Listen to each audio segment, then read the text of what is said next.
You don't have to do much with them. If a child arrives in your house, if your child is born in your home, you should not think you have to do something with the child. You must look at yourself because children don't listen to you. Whatever the nonsense you speak, they're not listening to you, just like me they are. I'm not listening to anybody, I just look at them and answer them. They're just looking at you, observing every little thing that you do. How you sit, how you stand, how you speak, what is the expression on your face. All this they're doing, you see how the child is looking? Yeah. He's not listening to you, he's looking. So you must become in such a way that when he looks at you, he wants to be like you. So being a star in Andhra Pradesh, Telangana is fine, that's a profession. But you must become a star to your child. Child should think, my father is a star, not because you are popular in the world, but he sees you as the best human being that he can think of because there's not much exposure for him, there is a safety. He's not seeing so many people, he's just seeing mother, father, a few people. Among the few people that he sees, he must look at you as you are the best man out here.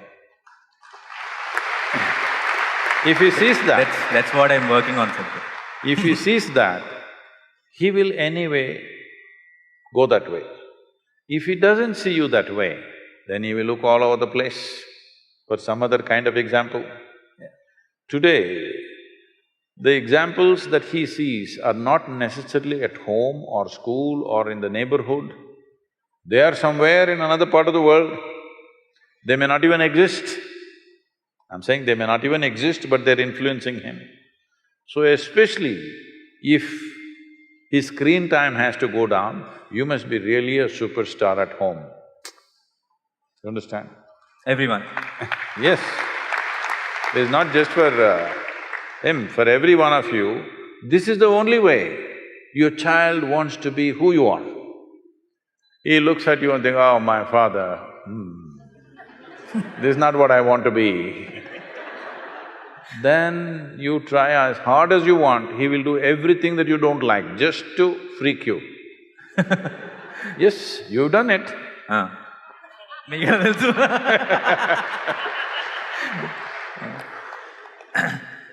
Just to freak you, he will do something. Just in reaction, even if you're saying the best things, he is doing the opposite of it, just in reaction. So this is very, very important. This is not about giving freedom, this is not about being strict.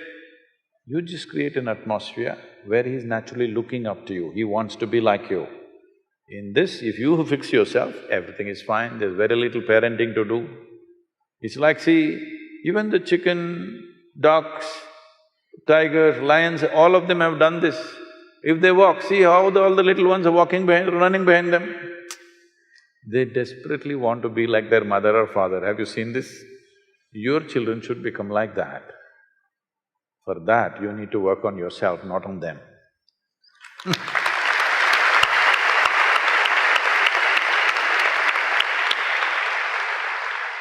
ఆన్సర్లు వింటుంటే మంచి క్వశ్చన్లు అడుగుతున్నాను confidence వస్తుంది.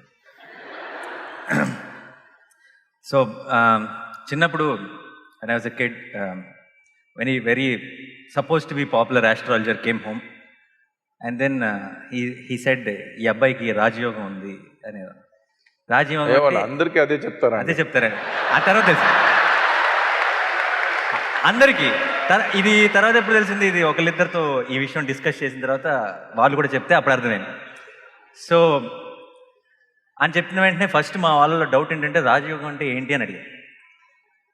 వీడు చస్తే వెనకాల 1,00,000 మంది వెళ్తారు అని.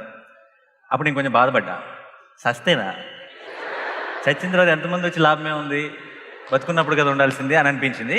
ఆ టాపిక్ అక్కడ వదిలేశాను. But then as I grow, when I was watching this generally in the industry, outside, everywhere, నిజంగానే చస్తే మంచోడైపోతాడు ప్రతివాడు. ఎందుకు అయిపోతాడో నాకు తెలియదు. Every time a politician or an actor or somebody in general also outside, somebody dies and then they have such good things to talk about them. Everybody says he's a friend, he's such a good guy. And sometimes I keep wondering, I wish these guys came back into life and they heard all this and went back to die again. So, why is this happening? Because అందరికీ ఒక సడన్గా ఒక మంచి వచ్చేస్తుంది, అంతా చాలా మంచి, ఎంత మంచి యాక్టర్ అంటారు, వాడు సినిమా రిలీజ్ అయినప్పుడు ఎవరో మాట్లాడుతున్నాం, చచ్చిపోయినప్పుడు అంటారు Ravana. So why, what is the reason? చచ్చిపోయిన వాడు ఏదైనా తప్పు చేసినాడా ఇదివరకు? చచ్చిపోయిన వాడు ఏదైనా తప్పు చేశాడా? చేసిన వాళ్ళు ఉన్నారు చాలా మంది, వాళ్ళకి కూడా చాలా పొగడ్తలు చూశాను. చచ్చిపోయిన తర్వాత లేదు, అందుకే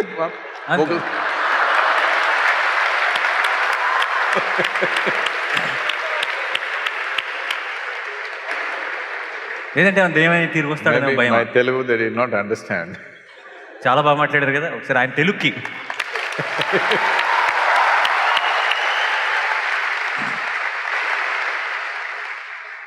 People appreciate the dead, rightfully so, because no dead man has ever harmed anybody. No dead man has done anything wrong ever, except that he smells if you don't treat him well. That's the only thing. You have to… he demands attention, that you quickly dispose him. Otherwise, he will make your life miserable. That's the only thing. Otherwise, he's not done anything wrong. So people naturally praise a dead man. Having said that, it is also a civilizational aspect, a human aspect, that it doesn't matter when you're alive, we may be running the same race, we may be fighting, we may be elbowing each other, struggling, looking at all negativities at each other. But when mortality happens, when death happens, we keep all those differences aside and we bow down and say, whatever was good about you, they may talk about it, nothing wrong with that. It's good everywhere in the world, no matter which culture it is. When somebody dies, very few people on the planet are so crude, they will also disrespect the dead body. They will kick it around, they will do horrible things to it, all this. Otherwise, most human beings on this planet, even if they fight war and they themselves kill them, once they die, they bow down. Because you bow down to mortal nature of who we are. We know he may be dead, I may be standing, but it's just a question of time. It's just a question of time. Apart from that, respecting the dead is not necessarily exaggeration. In every human being, there are pluses and minuses.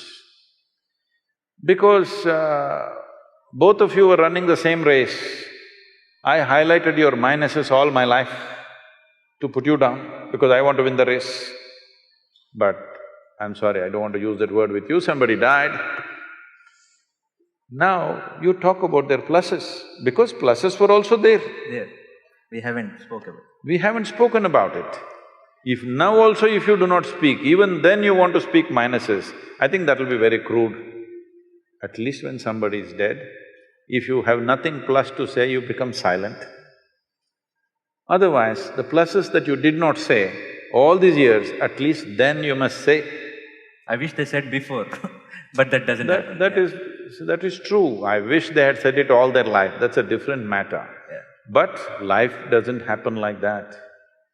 Life is such that everything that you want, somebody else also wants. There are so many things. There are so many dynamics of life. Not everybody is living in that level of maturity. Even if what I want somebody takes, I can be joyful and be here. Not everybody is made like that. So they highlighted the minuses because of the frictions. But once a person dies, this is not the time to talk minuses.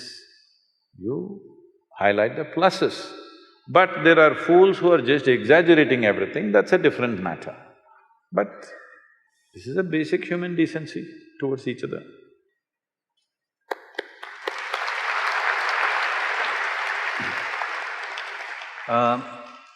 Growing up, I never used to get to listen to this word depression much.